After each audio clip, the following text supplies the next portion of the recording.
The IRS has released its annual revenue procedure where it talks about what are called substitute forms. This actually affects anybody who files a 1099, and we will talk about it this week on Information Return Intelligence, powered by IOFM. Before we get started with this week's show, a few disclaimers. This is not tax advice, and I am not your accountant.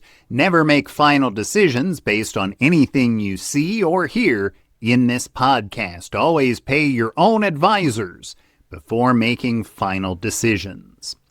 With those disclaimers out of the way, let's get started with Information Return Intelligence. This week's show is all about Revenue Procedure 2026-18, which is the IRS revenue procedure that they put out at least once a year relating to substitute forms. So what is a substitute form? Substitute forms apply anytime you're sending a 1099 out in any format to anyone. It has to be in the proper format as approved by the IRS.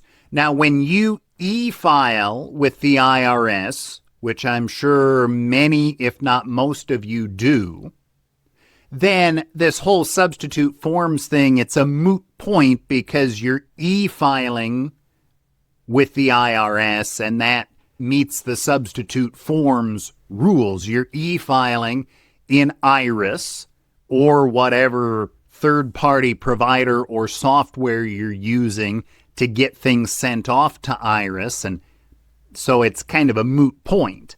But then you have sending the 1099 to the recipient, like getting the 1099 NEC to your contractor. Those sorts of things have to meet IRS specifications. So this comes into play if you happen to be paper filing with the IRS, which some of you still do. If you paper file, you have to make sure you're meeting specifications.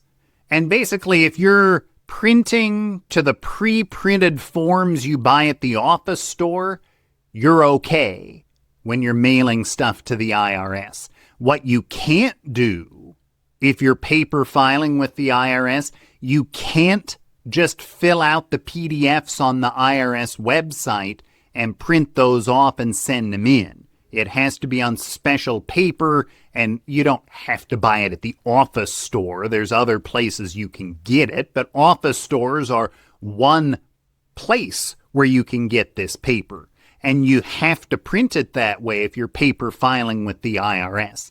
And then you have forms that you send to your recipient, which apply both to paper versions that you're printing and sending to them or giving to them, or to anything that you might be sending electronically. It has to meet IRS specifications. So that's what we're talking about when we say a substitute form. So the IRS puts out this revenue procedure once a year that tells us all about the layouts and so forth, and also gives us other information about information forms. Now, we're not going to get into all of the specifications. I mean, the revenue procedure gets pretty detailed with layouts and so forth. We're not getting into all that. But we will talk about what's new in that document. The thing that's listed under what's new as far as an operational thing relates to address fields. We've talked about this before because I had noted it on some of the 1099 NEC and 1099 miscellaneous versions that the IRS was putting out for 2026. And that is the address fields. Each item in an address now has its own box.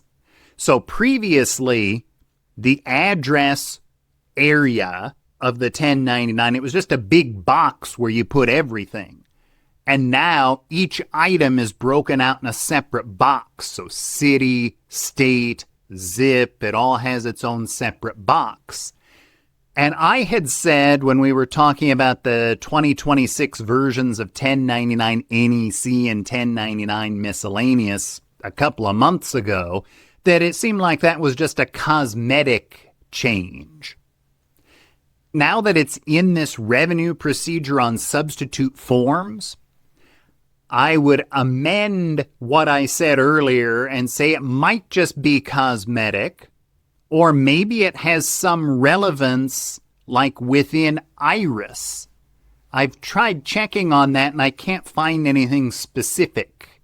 So I would say it might just be cosmetic, or maybe it'll have some relevance within IRIS. We'll have to wait and see.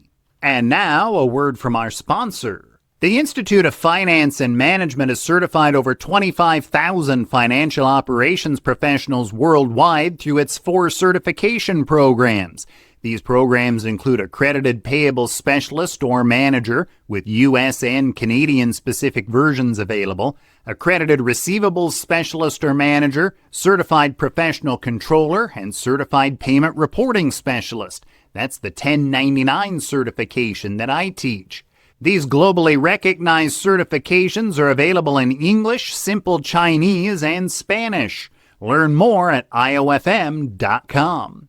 And now back to the show. The document also tells us what's new as far as new forms go, so we can celebrate 4 new additions to the information return family.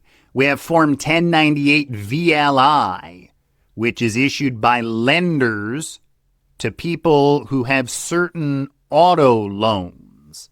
That's all we'll say about it for today. If you are a bank that makes car loans, or you're some other lender that does car loans, or you're a dealership that does financing, this would be a form that you might have to issue.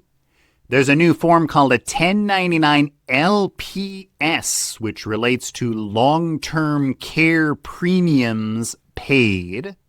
Form 5498 TA, which relates to Trump account contributions. And Form 1099 DA for digital asset reporting. Now, that was really new for 2025.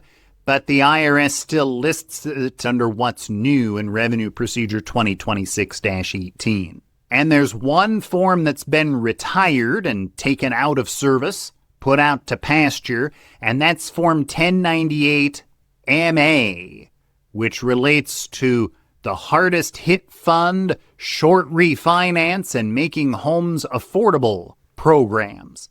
Funding for those programs has expired and run out, so these programs don't exist anymore, and therefore this form no longer exists. Form 1098 MA. So to recap this substitute forms stuff, for forms you're sending to your recipient, everyone needs to be aware of the substitute forms rules. For paper filings with the IRS, if you're filing on paper, you need to be aware of the substitute forms rules.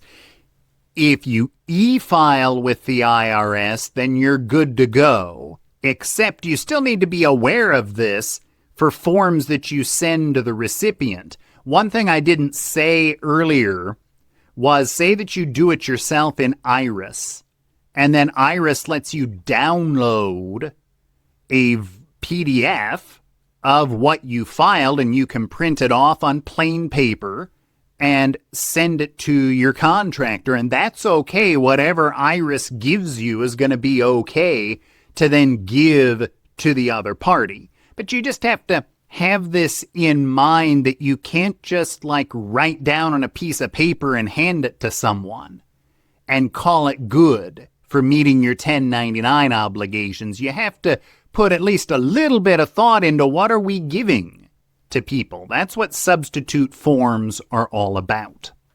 Thanks for listening to or watching another episode of Information Return Intelligence powered by IOFM. We do this every week where we talk about different things relating to 1099s. You can find all of our podcasts at podcasts.dynasonmedia.com.